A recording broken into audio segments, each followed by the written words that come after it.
Facebook မှာ influencer တယောက်က post နှစ်ခုတင်လိုက်တာကျွန်တော်တွေ့လိုက်တယ်ဒီ post နှစ်ခုကပါလဲဆိုရင်တော့ပထမတစ်ခုကဒီ post တစ်ခုကြောင့်တော်တော်စိတ်နှောက်ယှက်ဖြစ်ရတဲ့ American ဟာခရီးယန်နိုင်ငံဆိုတဲ့အယူမှားကြီးကိုခက်တတီသုံးကြတာရှက်စရာပါဒါလေးနဲ့ပတ်သက်ပြီး knowledge sharing လုပ်အောင်မယ်ပြီးနောက်တစ်ခုကပါလဲဆိုရင်တော့ပြဿနာက GOD God ဆိုတာမြင်လိုက်တာနဲ့ခရီးယန်ဘုရားတစ်ခုတည်းကိုခေါ်တာလို့ထင်တတ်ကြတဲ့စာမတတ်ပေမတတ်သူတွေကနေ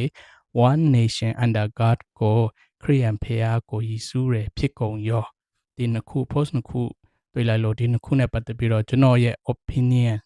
လေးကျွန်တော်ပြန် share ချင်တယ်ဒါကကျွန်တော်ရဲ့ opinion တီးတတ်မလို့ကျွန်တော်ကို share ကြလို့ရှင်တော့ကျွန်တော်လည်းပြန် share မှာဖြစ်ပါတယ်လို့ကြိုသိပြီးသားနော်ပထမ post နဲ့ပတ်သက်ပြီးတော့ကျွန်တော်တို့ချက်လောက်ကြည့်ကြရအောင် America ဟာခရီးယန်နိုင်ငံဟုတ်သလားဆိုတာဘယ်ထက်ကနေကျွန်တော်တို့မြင်နိုင်လဲဆိုရင်တော့ constitution ထဲမှာရှိတဲ့ first amendment မှာပါရေးထားလဲဆိုရင်တော့ဘယ်အစိုးရကမဆိုဘာသာရေးကိုတည်ထောင်လို့မရဘူးလို့ရေးထားတယ်အဲ့ဒီအဓိပ္ပာယ်ကဘာလဲဆိုရင်တော့လူတိုင်းဟာမြည်သည့်ဘာသာမဆိုလွတ်လပ်စွာယုံကြည်ကိုးကွယ်ခွင့်ရှိတယ်ဒါကတော့ freedom of belief ပေါ့နော်ပြီးလို့ရှိရင်ဒါအဓိကကြတော့ democracy ရဲ့အရသာစစ်စစ်ပေါ့နော်အဲ့ဒါကြောင့်အခုဒီ first amendment ကိုကျွန်တော်တို့ကြည့်လိုက်လို့ရှိရင်တော့ဒီ America မှာဆိုရင်တော့ official religion ဆိုတာလုံးဝမရှိပါဘူးပြီးရင်ခရီးယန်နိုင်ငံဆိုတဲ့သတ်မှတ်ချက်ဆိုတာတော့မရှိဘူးအခုထိပေါ့နော်ဒီသူတို့ဒီ first amendment အရာဆိုရင်တော့ဘယ်အစိုးရတက်ဒီ first amendment ကိုမပြင်မချင်းဘယ်အစိုးရတက် America ဟာခရီးယန်နိုင်ငံဆိုတာမဟုတ်ပါဘူးဒီ constitution အရာပေါ့နော်ဒါပေမဲ့ America ဟာခရီးယန်ဘာသာရဲ့ဩဇာလွှမ်းမိုးမှုအောက်မှာကြီးပြင်းလာတယ်ဆိုတာတော့လုံးဝလျစ်လျူရှုလို့မရပါဘူးကျွန်တော်တို့တစ်ချက်လောက်ကြည့်လို့ရှိရင် America founding fathers တွေကိုကြည့်လို့ရှိရင်တော့ George Washington တို့ပြီးရင် Thomas Jefferson Benjamin Franklin John Adams James Madison John Jay သူတို့တွေအကုန်လုံးဟာဆိုရင်ခရီးယန်ဘာသာ background ကနေလာကြတဲ့လူတွေဖြစ်တယ်America ကိုစပြီးတော့တည်ထောင်တဲ့အခါမှာဒီတည်ထောင်သူ founding fathers တွေဟာဆိုရင်တော့ Korean background နဲ့လာကြတဲ့လူတွေဆိုတော့အကုန်လုံးကဒီ America ဟာ Korean ထုံးတမ်းစဉ်လာ culture အရဆိုရင်လည်းဖြစ်ဖြစ် moral အရဆိုရင်လည်းဖြစ်ဖြစ်ဒီတမန်ကျမ်းစာကိုသူတို့အဓိကအလေးပြုပြီးတော့သူတို့တည်ထောင်ခဲ့တာဖြစ်တယ်ကျွန်တော်တို့အခုသမရတွေကိုကြည့်လို့ရှိရင်တော့ဆန္ဒ George Washington ကနေအခုထိ Joe Biden President Trump အထိကတော့ Korean တွေအကုန်လုံးဖြစ်တယ်ဒါကကျွန်တော်တို့တိုက်ဆိုင်တာမဟုတ်ဘူးเนาะနိုင်ငံရဲ့ဘာသာရေးအရင်မြင့်ကိုပြတာတာဖြစ်တယ်ကျွန်တော်တို့တခြားဘာသာတွေသမရဖြစ်ဖို့ဆိုတာတော့အခုတော်တော်လေးကြာအောင်ပါပြီးလို့ရှိရင်တော့ America ပြည်သူတွေနဲ့တော့အတိုက်ခံတော်တော်လောက်ရအောင်ပါတခြားဘာသာဝင်တွေ president ဖြစ်နိုင်သလားဆိုတာတော့ကျွန်တော်တို့သူတို့ဖြစ်လို့ရှိရင်ကျွန်တော်တို့မြင်ရမှာပေါ့เนาะIn God we trust ဆိုတဲ့ motto ကိုကျွန်တော်တို့ကြည့်လို့ရှိရင်တော့ဒီဟာကျတော့ Cold War မှာတရားဝင် motto နဲ့သတ်မှတ်ထားလိုက်တာဖြစ်တယ်။အဲ့ဒီအချိန်မှာ America ဟာဆိုရင်တော့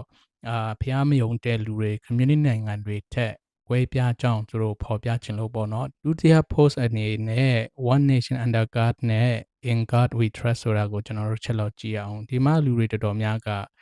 အထင်လွဲကြတာပေါ့နော်သူတို့ကဘယ်လိုပြောလဲဆိုရင်တော့ GOD God ဆိုတာဘယ်ဘာသာမျိုးမဆိုဒီ